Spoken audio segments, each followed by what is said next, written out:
chair. Il a habité parmi nous. Le Verbe. Et le Verbe s'est fait chair. Il a fait son casque côté la note. La parole a mis un mot.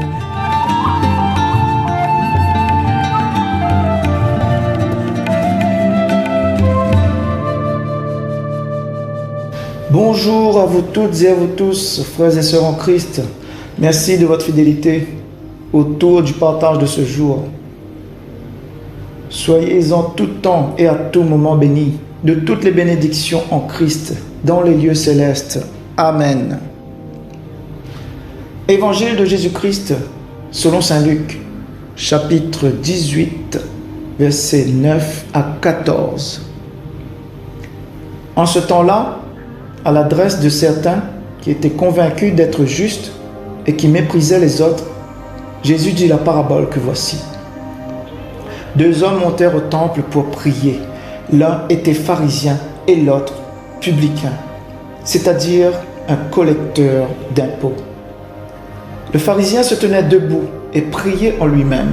« Mon Dieu, je te rends grâce parce que je ne suis pas comme les autres hommes. Ils sont voleurs, injustes, adultères, ou encore comme ce publicain.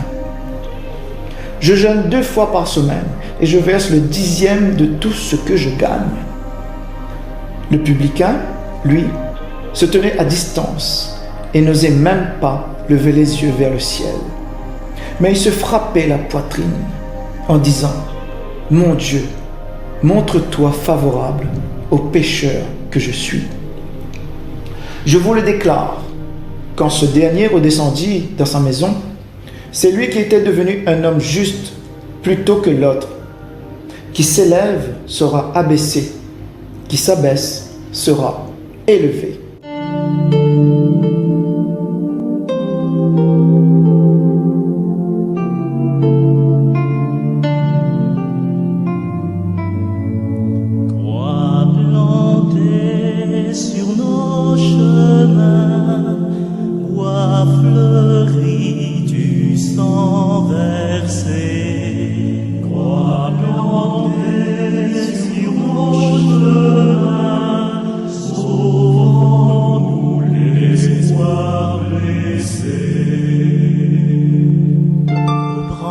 Morte de Judée, voici la vie qu'on assassine.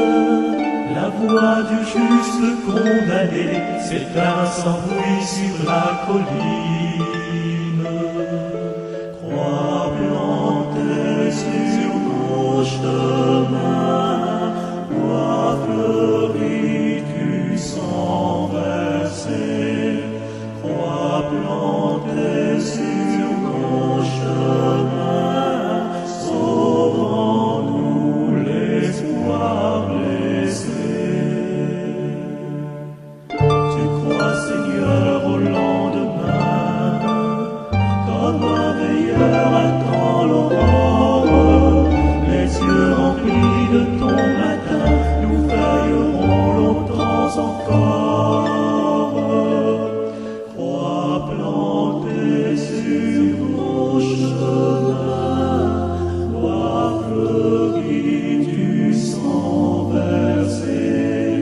Croix plantée sur nos chemins, sauvons-nous l'espoir blessé.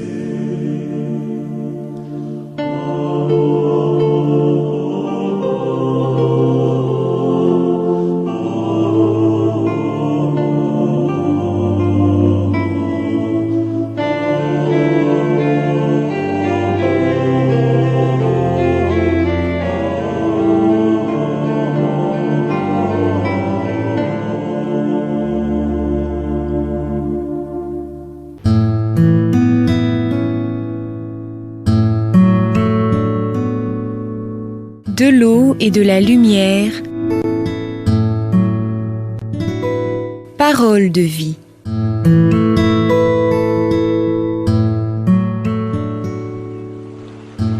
La parabole de ce jour nous met en présence de 2 hommes qui accomplissent leur devoir religieux dans la prière au temple. lieu sacré de la présence divine. Jésus, en fait, nous décrit deux attitudes différentes, très schématisées, pour faire ressortir la morale de l'histoire, pour que nous puissions réfléchir un peu sur notre propre attitude vis-à-vis de Dieu.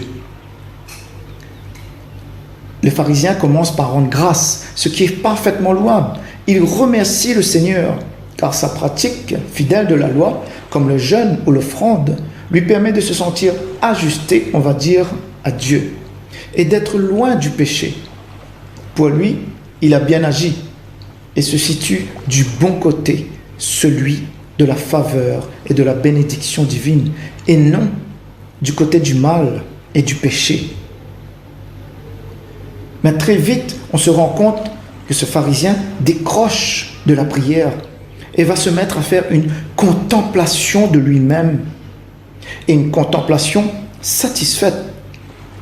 Il n'a besoin de rien, il ne prie pas, il se regarde. Il fait le compte de ses mérites, et de ses mérites, il en a beaucoup, et va jusqu'à s'autoriser à porter un jugement sur les autres qui ne sont pas comme lui. Ici, c'est le publicain qui prie dans le même temple que lui. Je ne suis pas comme les autres hommes, dira ce pharisien. Le publicain qui se tient à distance est dans son rôle. Il se fait discret parce que comme collecteur d'impôts, il sait qu'il est perçu comme un tricheur, un voleur, un collabo. Les publicains, il est important de le souligner, étaient mal vus. Surtout pour certains d'entre eux. Il y avait de quoi. N'oublions pas qu'on était en période d'occupation. Les publicains étaient au service de l'occupant. C'est pour cela qu'on dit qu'ils étaient des collaborateurs. Leur service envers l'occupant était sur un point très sensible qui existe jusqu'à maintenant. C'est celle de l'impôt. Le pouvoir romain fixait la somme qu'il exigeait et les publicains la versaient d'avance. Ensuite, ils avaient plein pouvoir pour se faire rembourser sur leurs concitoyens. Mais voilà que certains se faisaient rembourser plus qu'il ne fallait. C'était du vol. Le publicain de cette parabole, cependant, dans sa prière, se reconnaît pécheur et se tourne vers Dieu en lui demandant de se montrer favorable. Mon Dieu, montre-toi favorable au pécheur que je suis. Il sait qu'il ne peut compter que sur Dieu, que lui seul peut le sauver et lui faire miséricorde. Quand le publicain, dans sa prière, n'ose même pas lever les yeux au ciel et se frappe la poitrine en disant « Mon Dieu, prends pitié du pécheur que je suis », il ne dit peut-être que la stricte vérité. On peut comprendre, ne dire que la stricte vérité, être simplement vrai devant Dieu, c'est cela et cela seulement qui nous est demandé. Être vrai devant Dieu, reconnaître notre misère, notre faiblesse, notre petitesse. Voilà la vraie prière. La dernière phrase du texte dit « Qui s'élève sera abaissé, qui s'abaisse sera élevé ». Jésus exagère peut-être sur les traits de l'arrogance du pharisien, de sorte que personne ne veuille le ressembler et choisisse de se retrouver à la place de l'humble publicain. Cependant, une arrogance de ce type nous guette et peut très subtilement se glisser dans notre comportement et dans notre façon de prier. Frères et sœurs en Christ, dès maintenant, nous pouvons nous tourner vers notre Dieu de tendresse et lui demander de nous accorder sa faveur, sa miséricorde, que nous puissions nous rabaisser devant sa face avec un cœur sincère de contrition, et que dans son amour, il daigne nous relever et nous déclarer juste pour sa propre gloire, c'est-à-dire être pleinement ajusté à son image d'amour sur et dans nos vies. Amen. Que Dieu vous bénisse.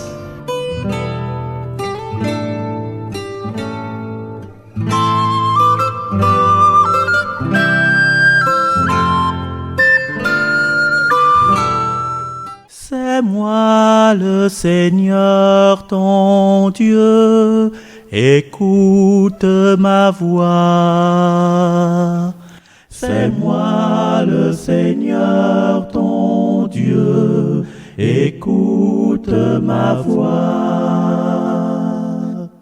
J'entends des mots qui m'étaient inconnus, j'ai ôté le poids qui chargeait ses épaules. Ses mains ont déposé le fardeau.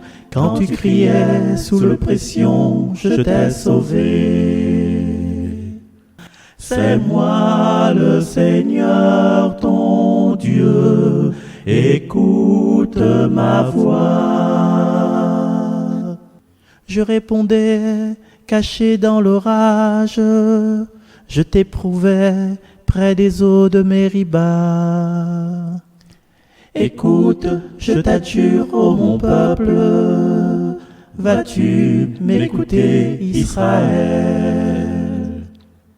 C'est moi le Seigneur ton Dieu, écoute ma voix. Tu n'auras pas chez toi d'autre Dieu, tu ne serviras aucun Dieu étranger. C'est moi le Seigneur ton Dieu, qui t'ai fait monter de la terre d'Égypte. C'est moi le Seigneur ton Dieu, écoute ma voix. Ah, si mon peuple m'écoutait, Israël, s'il allait sur mes chemins,